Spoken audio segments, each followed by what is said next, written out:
out of jail, and I'm never going back again. Never selling heroin, never selling crack again. Don't work for the government, coke packaging. Don't fire indiscriminate. What's up, Prison Pen? I'm with Immortal Technique right now. We're in front of Grant's tomb. You relate prison to slavery, you have roots in slavery. You see that a lot of manufacturing of army helmets and weapons are made by prisoners. Absolutely. And well, that's the only reason it really says Made in America. Right. That's the only way they can afford to make it say Made in America. Right. When you press up, you know, oh, I want 6 million shirts. Okay, you know, the price to get that done in America outside of a prison is very different than it would be to have it done in China, Taiwan, or India, Singapore, wherever. The problem is how you gonna wear a United States Marine uniform and have that shit say made in China. Right. You know what I mean? That doesn't even make sense. So they have people in prison that they pay $1 a day, if that, to get that shirt done for the military. Now they have people at call centers and all this extracurricular shit. So I'm looking at it like, not only are they shutting out the American worker, which is, you know, they're the last people that are shutting out the American worker. I'm saying there are a million other companies that do that, but I think not only are they doing it from a business standpoint, but they're also setting up their own little de facto colony within the confines of America. Right. You know, and I think people forget what the word colony means. It comes from the Roman coloni, when the aristocrat would have the people who worked his land or worked a certain area of land, and that particular area would have to give half of its earnings to the master. And then only the rest of y'all niggas learn to live on it. Right. What do you think about the Rockefeller laws, the fact that since 1980, prison population has quadrupled, crack versus cocaine being, you know, that's a racist law, clearly. 70% of prisoners in America are non-whites. What do you think about all that?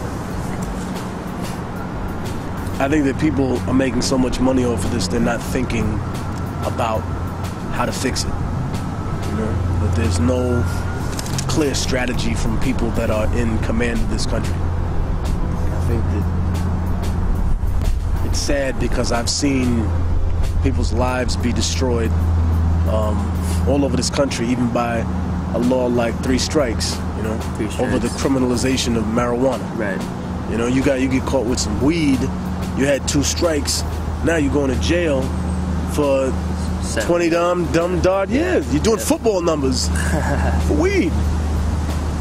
And I'm like, mind you, I've been locked up, so I know that there are certain people that I would never want as my next door neighbor. Okay. You know, I've been locked up around murderers, rapists, child molesters. When you see these people, and I hate to even use that term, these people, as if they're not people, they're people. When I see people like that, at first, when I was young and I was incarcerated, I would really put the fear of God into these people.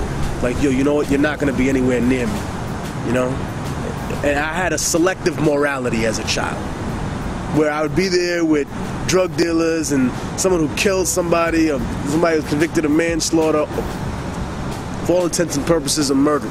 But to me, they were someone who I would at least look at and be like, all right, well, you know what? You're not a rapist. Right. You're not a child molester. Right. Until I realized that most people who do those type of crimes are probably people who've had that done to them at some point.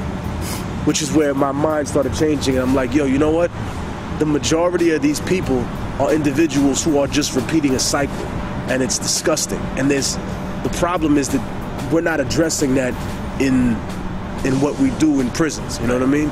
We're not addressing the kid who grows up without a father and has no father figure, and therefore sees the image of strength as displaying violence. A child who grows up with poor impulse control. A child who doesn't know anything about the economy other than how to bag grams, you know?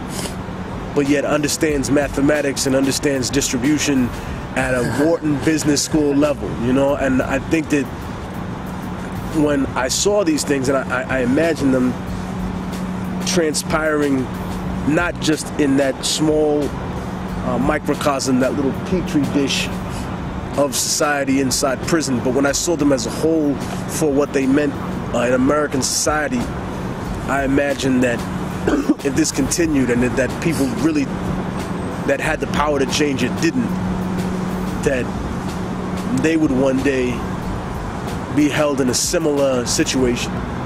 And I'm not saying physically, but I'm saying spiritually and psychologically. Right. Because when you get out of prison, that doesn't mean you're free. Right. You relate yourself to W.E.B. Du Bois, Marcus Garvey, Mumia Abu-Jamal. Mumia.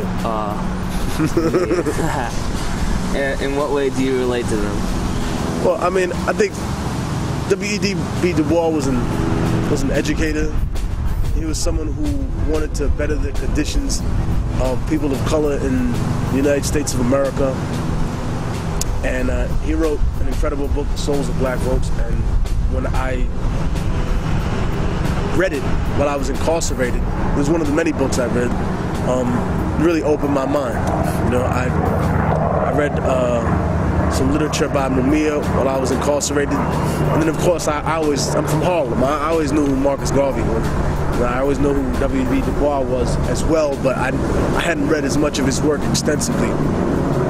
In terms of Mumia, I was inspired by someone like him because he's been fighting a lifelong battle against the system, not just, you know, as an inmate incarcerated unjustly, but as a person who, even before he was incarcerated, was making moves to expose the system for what it was, to expose the racist Philadelphia Police Department, to expose disproportionate living within society, to expose economic hardship among a certain class of people that are completely ignored by mainstream America. And what's important about that is that he wasn't just about black people at that point. You know, John Africa's movement included so many different other races of people, and said, look, if they're willing to do this to black people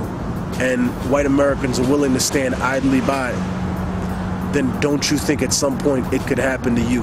Right. And I think that's what we're desensitized to. You know, if we see urban warfare overseas and we say, oh, those people are just terrorists. Well, what happened if one day they say that they're terrorists in America and they do that here? Then in your mind, automatically you think, okay, well, it's all right to do that because they're such, you know, they're desensitizing Americans by doing things. We're going to lock up a huge percent of our population. Oh, well, we've done, that seems logical. Where in other countries, people would think that's ridiculous. You know, you really have millions of people incarcerated. What is that doing for your nation? What is that doing for your country? You know, it's not reforming them. They're not going to get out of jail like, oh, hey, you know, those 5 extra years really made the difference. Right. You know, I was only going to do 10 and I wasn't going to learn anything. Right. You know, I was going to go back to robbing, stealing, and killing. But now, since I did 15 years instead of 10, that's the big difference for me. I wrote this for Mumia, stuck in the beast, for people who march in the streets and struggle for peace, for hood niggas born rugged, never rockin' Versace, Eddie Ramirez, cousin George, and my old friend Sashi, Chris from the block, and all my niggas stuck in the cell. Paul Wolfowitz, motherfucker, I'll see you in hell. My destiny's to show the world that the music is real. Go back in time and play this shit for the slaves in the field, and for my children in the future that are waiting to breathe. People slowly dying, hanging on, waiting to leave. For leave when I'm gone and this album's on a library shelf. I'll be one with God and one with you and everything.